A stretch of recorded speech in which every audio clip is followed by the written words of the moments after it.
33 కోట్ల మంది దేవతలు ఆకాశంలో నిలబడి స్తోత్రం చేస్తుంటే హిరణ్యకశిపుడు ఆ వెలుతురు చూడలేక స్వామి చుట్టూ తిరిగి గదాదండంతో కొట్టడానికి ప్రయత్నిస్తుంటే దేవతలు విడిచిపెట్టకుండా సంహరించమంటే ఒక్కసారి పెద్ద గర్జన చేస్తూ గబగబా వెళ్ళి ఆ హిరణ్యకశిపుని యొక్క డొక్కల దగ్గర పట్టుకుని పైకెత్తి కలుగులోకి పారిపోతున్నటువంటి ఎలుకని నాగుపాం పట్టుకుని పడగ పైకెత్తితే ఎలా ఉంటుందో అలా డొక్కల దగ్గర పట్టుకుని పైకెత్తి గడప దగ్గరికి తీసుకొచ్చి ఇంట్లో కాదు బయట కాదు గడప మీద పగలు కాదు రాత్రి కాదు ప్రదోషవేళ ఏ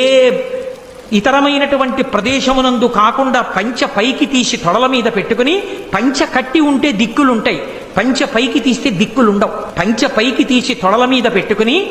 ఆ ప్రాణమున్నది కాదు ప్రాణము లేనిది కాదు, జంతువు కాదు పావు కాదు, ఆయుధం కాదు వస్త్రం కాదు శస్త్రం కాదు, రాక్షసులు కాదు దేవతలు కాదు యక్షులు కాదు గంధర్వులు కాదు కిన్నెరులు కాదు కింపురుషులు కాదు నరుడు కాదు జంతువు కాదు, నరసింహమై ఆ గంగానది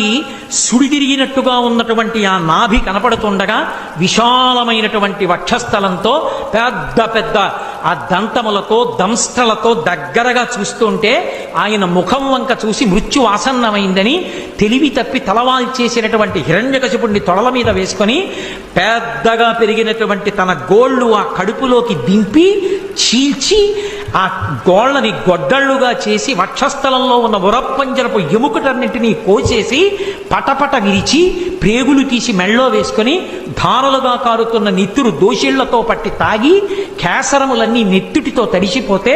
పంచా తాను నెత్తుటితో తడిసి అక్కడ ఉన్న రాక్షస గణములన్నిటినీ సంహారం చేసి పెద్ద శబ్దాన్ని చేస్తూ ఆ ప్రేగులు తీసి మెళ్ళో వేసుకొని గిరగిర తిప్పి డొల్లబడినటువంటి హిరణ్యకశిపుడి శరీరాన్ని విసిరేసి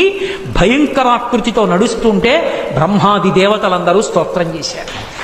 ఏమి నారసింహం, ఏమి అద్భుతం, ఏమి అవతారం! ఇంతమంది స్తోత్రం చేస్తే ఆయన ప్రసన్నుడు కాలేదు. అదే ఉగ్రభావనతో ఊగిపోతున్నాడు ఆయన.